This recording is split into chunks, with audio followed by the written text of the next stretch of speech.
छत्रपती संभाजी महाराज यांच्या जीवनावर आधारित छावा पिक्चरचा ट्रेलर काही दिवसापूर्वी रिलीज झाला आणि त्याच्यावर बरीच कॉन्ट्रोवर्सी झाली. काय ते आपण या व्हिडिओमध्ये जाणून घेणार आहोत.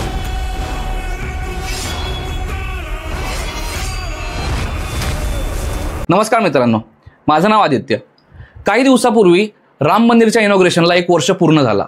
या दुःखातून सेक्युलर लोक अजून उभरलेच नव्हते. तेवढ्यात मेडॉक फिल्म्सने छावा पिक्चरचा ट्रेलर रिलीज केला आणि सेक्युलर लोकांची रडून रडून बेहाल झाले.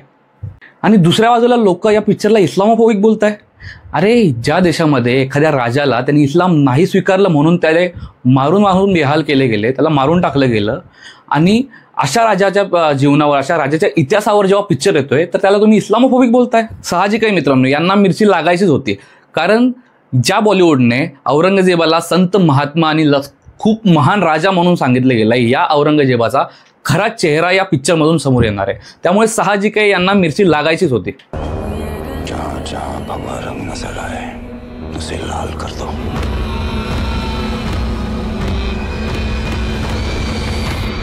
मित्रांनो, बॉलिवूडच्या हे रक्तातच आहे. त्यांनी आत्तापर्यंत मुघलांचे खूप गुणगान गात आले. त्यांच्या मूवीजच्या माध्यमातून मुघल किती महान होते, त्यांनी भारतासाठी किती चांगले काम केले, त्यांचं आर्किटेक्चर, त्यांचं हे ते असे बरेच गुणगान गात आलेत. याचेच काही उदाहरणं म्हणजे 1960ची मुघले आझम, 2008ची जोधा अकबर. या पिक्चरातून तुम्ही बघितलंच असेल की अकबर किंवा अशा मुघल राजांचे किती गुणगान, किती खोटे खोटे गुणगान बॉलिवूडने आतापर्यंत त्यांच्या पिक्चरमधून सॉफ्ट ब्रेन वॉश करायचा प्रयत्न केला आहे. आणि दुसऱ्या बाजूला आपले राजे महाराजे हे मुघलांपेक्षा किती कमी होते हे दाखवायचा नेहमीच प्रयत्न केला गेलेला आहे बॉलिवूडमध्ये. हा खूप गहन विषय आहे.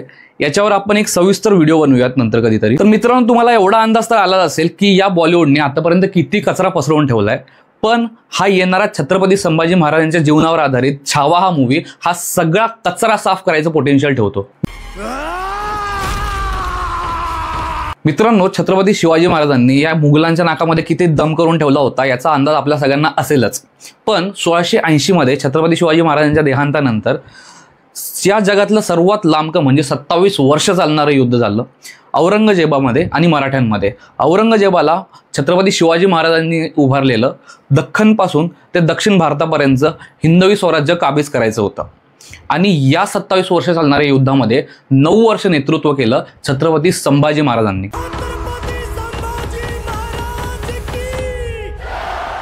या 9 वर्ष चाललेल्या युद्धामध्ये छत्रपती संभाजी महाराजांनी मुघलांची चांगलीच जिरवली होती. फाड़ देंगे मुगल सल्तनत की छाती अगर मराठा साम्राज्य के विरुद्ध सोचने की जुर्रत की. पण 9 वर्ष लगातार युद्धानंतर 1689ला छत्रपती संभाजी महाराजांना औरंगजेबाच्या सैन्याने स्वतःच्या ताब्यात घेतलं. ऐसा हाल करो कि वो अपनी मौत की भीख मांगे. मौत के घुंघरू पहन के नाचते हम और हम. आणि 11 मार्च 1689ला इस्लाम न स्वीकारल्यामुळे अंगभंग करून त्यांना मारण्यात आलं. हमारी मौत मराठों के हर घर एक नया सिवा, एक नया संभव पैदा करेगी. लेकिन जब तू मरेगा तब ये तेरी मुगल सल्तनत भी मर जाएगी.